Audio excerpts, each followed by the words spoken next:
morning, guys. Ayan. Binili kasi ako kahapon dito. Ayan. Mag-prepare na ako ng breakfast ni Johan. Hindi ko pa ito na-try, guys, kung masarap ito. Kasi gusto niyo yung pancake. So, wheat flour added. Hindi ko alam kung anong i-add ko dito. Usually, guys, before guys, nung nasa UE, ang binibili ko is Hungry Jack. Masarap ang Hungry Jack kasi. So, mag-prepare na ako, guys, no? Kasi si Yon baka malate siya. So, hindi ko alam anong i-add natin. Warm mixture. Sir, maliliit na tayo. Sandali. Alam niyo ba kasi, guys, teka lang, mag-init ako ng tubig. Nilalagay ko kasi gabi-gabi dito ang aking nilulutuan. Kasi, pag dito mo nilagay pagpistahan, baka ng mga ipis, no? Magtira-tira sila sa loob. So, si Buwa, wala dito. Nilinis ko na to kagabi, guys, kasi namili kami ni Johan ng mga snacks niya ba.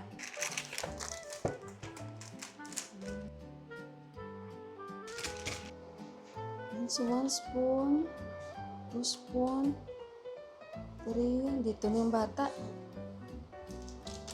May gatas ako dyan.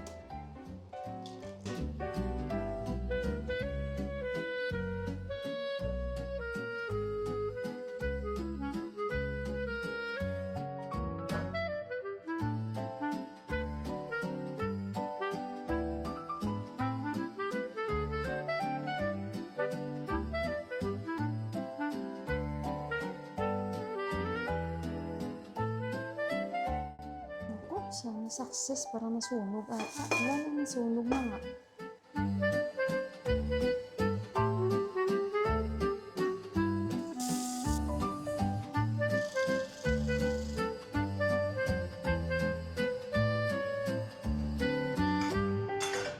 Bayan mo, 3-piece pancake.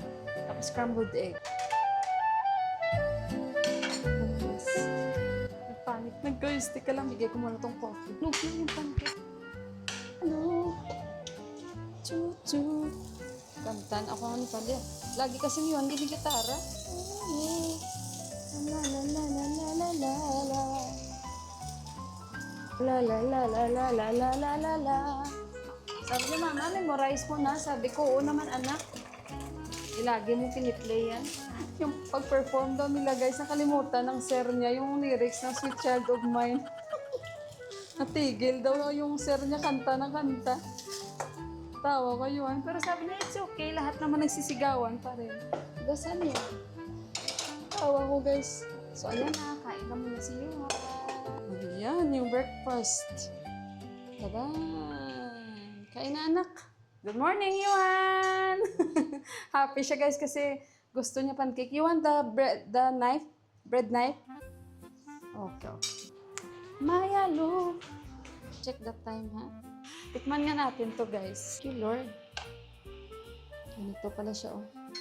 Nipis lang siya. Parang umilit.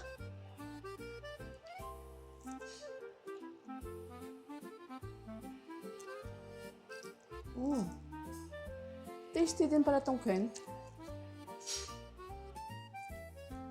At the same time, drink yung coffee.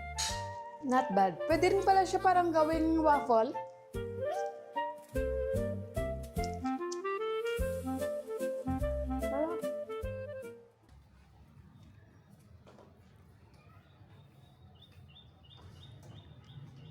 Daming ibon. Maya. Ay, hala, naglupad na sila.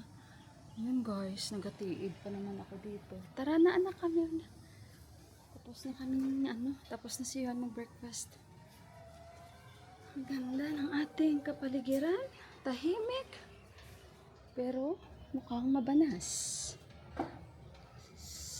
Ang daming bunga ng aming gumamela.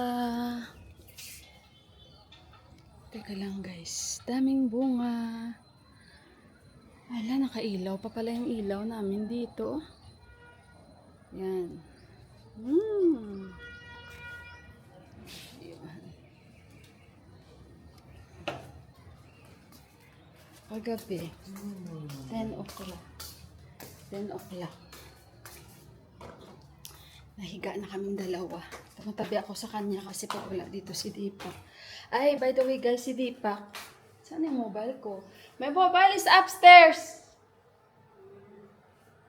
Gusto niya may titingnan daw siya. So, may mga pinadala pala si Deepak na ano guys, ang kalat. Nagpanik kasi ako no. Yung mga pinadala siya mga video na bago sila pumunta ng bago sila pumunta ng Mustang. Alam nyo kasi tag-ulan no. So, landslide. So, kinuhanan niya. Nalimot kong ma-share sa inyo. Na-save ko siya sa isang files ko. Kaya, nalito ako. Hindi ko siya nalagyan ng pangalan. Mamaya i-share ko sa inyo guys.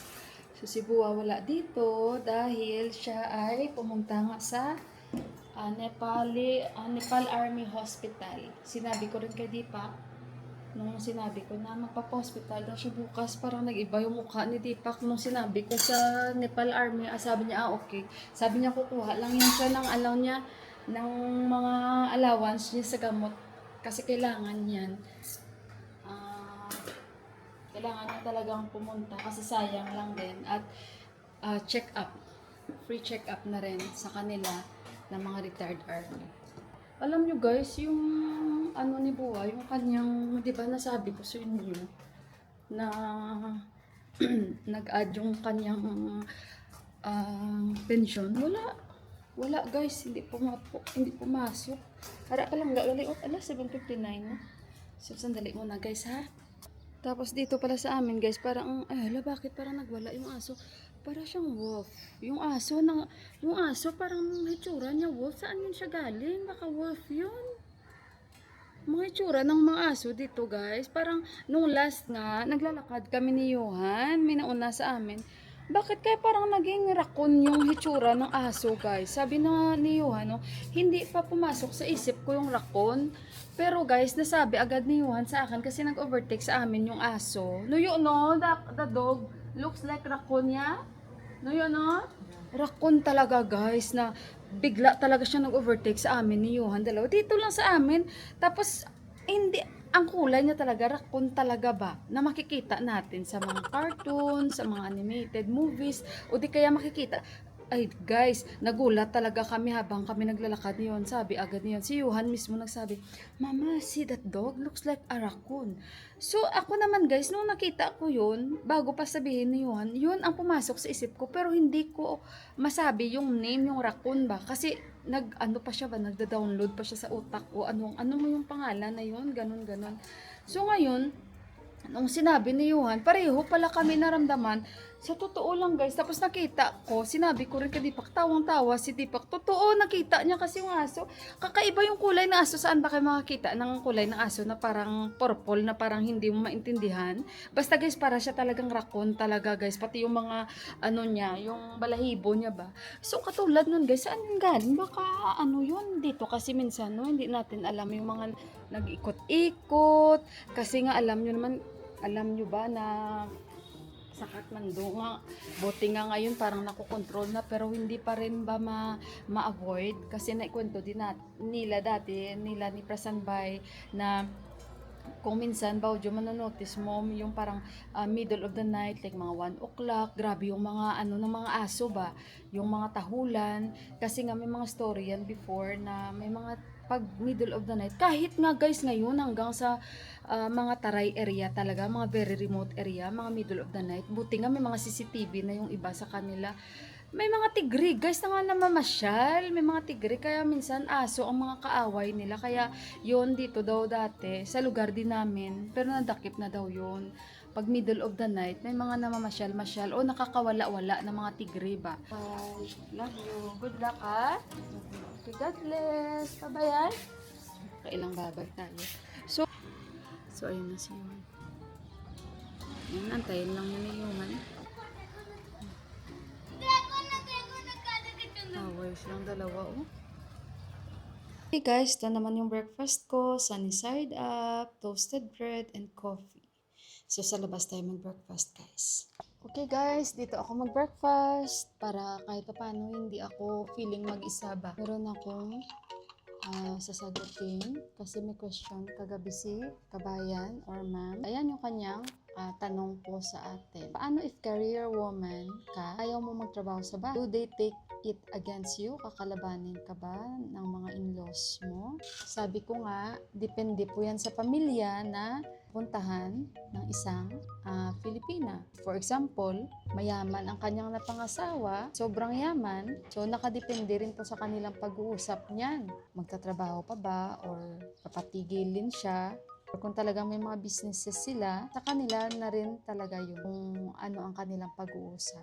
Between naman sa kalahi at kalahi nila, majority naman kasi talagang arranged marriage po sila lahat. So yung family na kung mayaman yung lalaki, pipiliin din syempre nila yung mayaman din na babae. At kung maganda yung profesyon ng kanilang anak, ibabagay din po nila yan sa kanilang mapapangasawa ng kanilang anak. Hindi rin po yan sila papayag na for example, doktor yung anak nila. Depende na ha, kung ano ang magiging sorte din ng anak nila sa love or ano, depende at depende rin sa lalaki kung ipaglalaban niya. Pero bihira ang mga ganyang situations. Pero like, pag-usapan natin about sa arranged marriage, majority sa kanila, for example, doktor yung anak nila, syempre pipiliin din nila yung doktor na babae. Ganun guys. So, yung advantage lang, yung arrange to arrange, hindi sila pwedeng magkagulo. Pag inapi nila yung yung napangasawa ng anak nila na through arranged marriage, magkakagulo ang buong angkan. Ganun yun guys, ang advantage. Pero kung love marriage, sad to say minsan dito parang wala sila pakialam. Unless na kung talagang tanggap talaga ng both sides, pamilya ba. So, depende talaga again sa family na mapupuntahan ng isang kabayan or sa isang mga kalahi din nila or depende talaga guys. Depende talaga. Kasi for example, yung pinsan, hindi pa engineer siya, di ba? Asawa niya electrical engineer naman, pero love marriage sila. And hindi sila joint family. Nowadays dito, ayaw nila mag-joint family sila. Gusto nila magkaroon sila ng sarili nila. So again, depende yan sa pamilya. Okay guys, nandito ako sa baba dahil hinahanap ko yung kangkong at saluyot kung saan inilipat na ni Buwa. So wala siya dito, hindi ko siya maitanong, pero ito ang nakita ko. Tingnan niyo yung malunggay namin guys, masaya ako. Oh, tingnan niyo guys. Araw-araw ko chine-check pero kahapon di ako nakabisita dito, kaya tingnan niyo ang malunggay. Oh my God, thank you Lord. Tala. Sana mabuhay talaga ng sangana. Ayan. Nasaan kaya guys yung saluyot at kangkong? Saan kaya nilagay ni Buwa, no? Hinahanap ko guys, saan niya inilipat? Kasi yung mga kangkong ko doon, parang na sila eh. May mga hinukay siya dyan, oh, pero hindi ko nakita. Kasi sabi ko dito niya itanim ba? Dito niya na lang tusok-tusok. Pero hindi ko nakita. Malaman natin yan mamaya. Tanungin ko siya. Kasi ayan na yung pinagtaniman niya. Takip niya. Pero wala dito.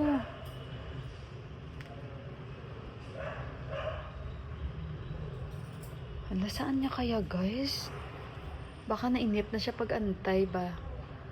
Sa pag laki ng kangkong at saan niya kaya itinanim?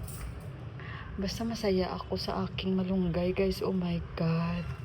Hala guys, hindi ako makapaniwala guys. May green thumb talaga si Buwa. Saan na kaya yung kangkong? Saan niya kaya itinanim? Hindi ko talaga makita. Okay guys, meron pala akong isi-share sa inyo. Namumula na naman guys. Kasi ang dami na namang mga higa-higa dito ba guys. Pero maputi-puti na siya this time. Kasi hindi ganun guys nung before na sobrang dami. By the way guys, di ba nanalo si Deepak nung last? Hindi ko lang po na-share sa inyo. Nakakalimutan ko guys. So yung napanalunan ni Deepak nung last, ito siya guys. Ang nature's, sa category niya is nature. So, yung isa niyang photos, ayan siya guys, na siya, naging finalist sa nature category. Dalawa kasi yung pictures ni Deepak. Pero yung isa guys na red panda, na grand winner siya doon sa nature category din. Siya yung pinaka-winner, ang red panda. Ito naman siya. At ito po yun. So, ito po yung kanya trophy. Tapos nanalo po siya ng lens ng Canon. Bali guys, yung mga prices na mga nanalo is hindi po siya cash. Bali kasi sponsored ng Canon. So like yung nanalo, photographer of the year, malaki-laki din guys kung i-convert sa cash yun. Mga nasa 4 lakh total ang napanalunan niya. Means 400k in Nepali rupees. And ito naman kay Deepak, kung i-convert nyo sa cash is sa 35,000 Nepali rupees po. So since hindi ito magagamit ni Deepak dahil Nikon user po siya, so nagbabalak po siyang ibenta ito and bibilhan niya si Yuan I think na amplifier na magagamit ni Yuan sa kanyang paggigitara. So ayun guys, ito na panalunan ni Deepak. Ayan, syempre gusto niya rin i-share, na-remind nga niya ako kung na-i-share mo na ba sa vlog mo, napakita mo na rin yung mga winning photos ko. Sabi ko hindi pa, nakakalimutan ko kasi. So noon pa man guys, si Deepak talaga nananalo na yan siya. Naging photographer of the year din si Deepak nitong guys, no, Nepalese in photography noong year 2022. Ito yung certificates niya, oh. Ayan. Naging photographer of the year po siya noong 2022.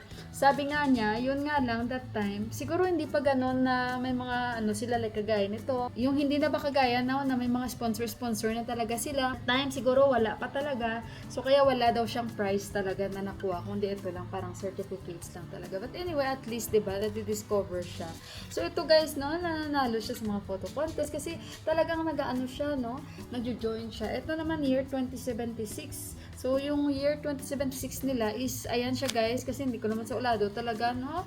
Like, kagaya, no, is 2083 na ata dito or 2082. O, diba? Parang back to the future, ang layo-layo na namin. Ito guys, na panalunan, dito hindi pa kasama nito. Third prize din siya, nung 2076. Deep inside, guys, proud ako, no? Pero until then, na nakikita ko na talaga na nananalo talaga siya and worth it talaga at hindi biro. Siyempre, pati international, tingnan nyo, ang dami niyang, guys, mga certificates sa Wikiloves Earth. Dito naman cash ang mga nakukuha niya. Ayan. Nag-judge dito mga international photographers, hindi po mga Nepalese. Ayan. Bali, meron lang silang dito office. Diba naalala niyo sa vlog ko na na-delayed nga yung cash prize ni Deepak dahil nga nagyera doon sa Ukraine, diba, at Russia. At gusto ko nga i-share sa inyo. Pasensya na kayo, late ko sa inyo na i-share. Guys, labas ako. Punta ako doon kay Inday Neneng. Dahil nabuboring ako dito. Tingnan nyo guys, parang uulan. Wala pa rin si Buwa. Alas 4 na. Saglit lang ako doon. Pasyalan ko lang siya. Tapos si Mon. Hala, mga kamuti. Sila dito. Ang daming kamuti. Ayan, kamuti. Ang dami. Kamuti yan guys. Ang cute ng garden. Nila ko lang yun guys. Ang bahay. At saglit lang ako sa kanila ni Inday Neneng.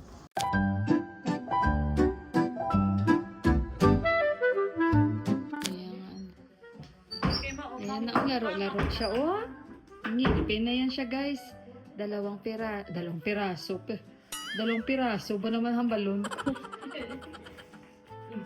Ayan.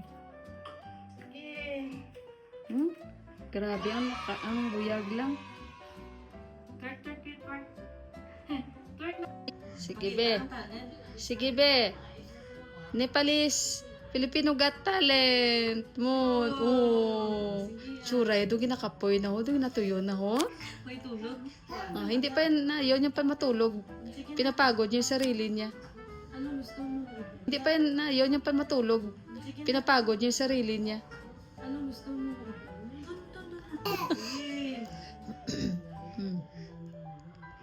Di ka daabot ni Papa, tulog na siya. Hi! Nak-hi ka doon, hi! Okay, kikita naman siya Guys, may mga kangkong dito sa kapitbahay. Yung hininga namin before, ito dahon ng kamote. Dami, dami ng kangkong. Unday, halong lang daw. Inaayos dito yung daan sa kanila, Kasi nga, naglalagay sila. Amo ni sa ang lines ng tubig nga. Pwede na siya iinom direct. Double na ba ang line ba? Kaysa sa... Yan guys, bili kami ng manok ni Inday. At saka ito ang bago na may recruit. So ayun guys, lakad-lakad kami ni Inday Neneng. Ayun guys. Wala kaibigan talaga to guys si Mono. Kahit sino ang iningitian niya. Ayun guys, lakad-lakad na kaming Inday. Tingnan nyo ang Big Mart. Malapit na. Yan. Ang bilis nila, no? Kadasig lang sa ila. Tingnan nyo guys, oh. Ganyan po contract ko. Bilis lang talaga sila, oh. Magbukas.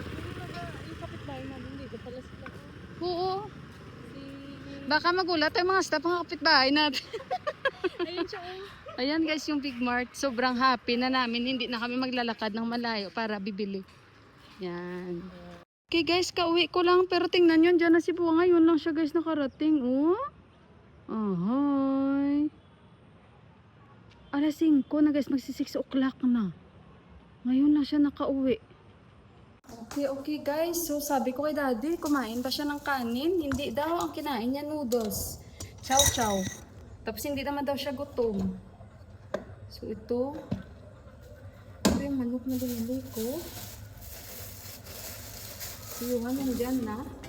Ilaga ko muna ito. Kasi mas masarap ilaga yung manok. Tsaka gawan ko si Buwan ng tea.